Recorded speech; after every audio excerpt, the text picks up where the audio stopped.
تاسو ګوره په دنیا کې چې د انسان کم جذباتي تعلقات د جذباتي تعلقاتو انداز دا په دوه شکلي که هغه جذباتي تعلقات سره د یو چا سره جوړي د محبت پر بنیاد جوړي او که هغه جذباتي تعلقات سره د یو چا سره جوړي د عظمت پر بنیاد جوړي چې دا ډېر د لوړې درجه سره دی نو که د محبت په شکل کې که د عظمت په شکل کې چې کله د هغه خپل محبوب ملاقات له سړی ورزي نو مخکې ډېره زیاته تیاری ورته کوي مخکې د هغې دپاره سوچ و فکر کوي مخکې د هغې دپاره تیاری کوي او مخکې د هغې دپاره ځان تیار ساتي د هغې څه وروسته د خپل محبوب ملاقات ته ورسي تاسو په دنیا کې لیدلی دي چې کله یو زنانه د خاوند کور ته د ودېدو په شکل راځي نو د هغې د خاوند سره د محبت تعلقات دي نو هغې چې کله د خپل خاوند ملاقات له راځي نو هغې ملاقات ته دا د ابتدا سره ډېره زیاته تیاری کوي دا هغه تیاری شکل یو شکل دا دی چې دا ظاهرا زیب و زینت او ځان ښایسته کول او بیا دا د ځان سره فکر کوي چې زه به په دې ملاقات کې د خاوند سره څنګه خبرې کوم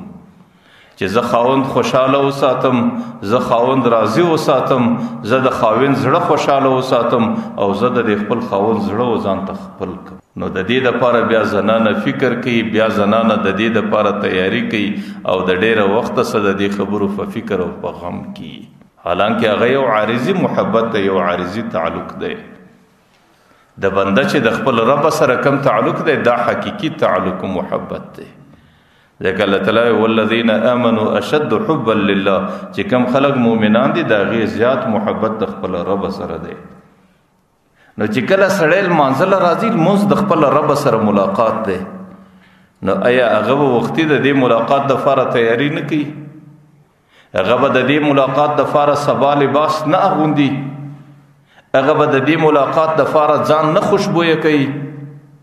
آیا هغې به په دې ملاقات کې دا کوشش نه کوي چې زما محبوب زما سره راضي او زما محبوب زما سره خوشحاله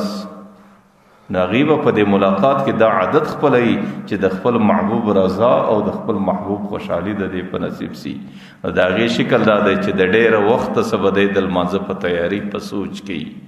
او د ډېره وخته څه به دی د وختي بلا د اودس کړی او د هغې څه وروسته به پاک او صفا لباس اغوستی او بیا به وختي راغلی په سب کې به د خپل رب د ملاقات په انتظار ناست او بیا چې کله لمونځ ودرېدی په لمانځه کې دی د خپل رب سره ملاقات او خبرې دي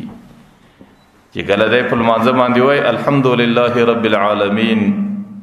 دا د خبره د الله تعالی څه ورته وایي الله تعالی ورته وایي حمدني عبدي زما بنده خو زما حمد ووایي چې کله دی وایي الرحمن الرحیم نو الله تعالی دستي ورته وایي اثنى علی عبدي بنده خو زما ثنا او صفت وکړي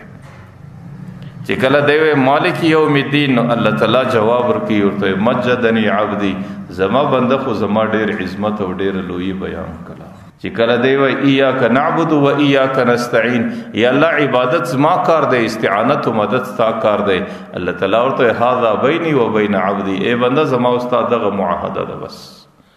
ته عبادت کوه زه به دې مدد کوم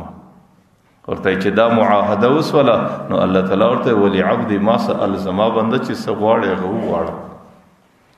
نو بیا بنده کله وایي اهدنا الصراط المستقیم دا د بنده غوښتنه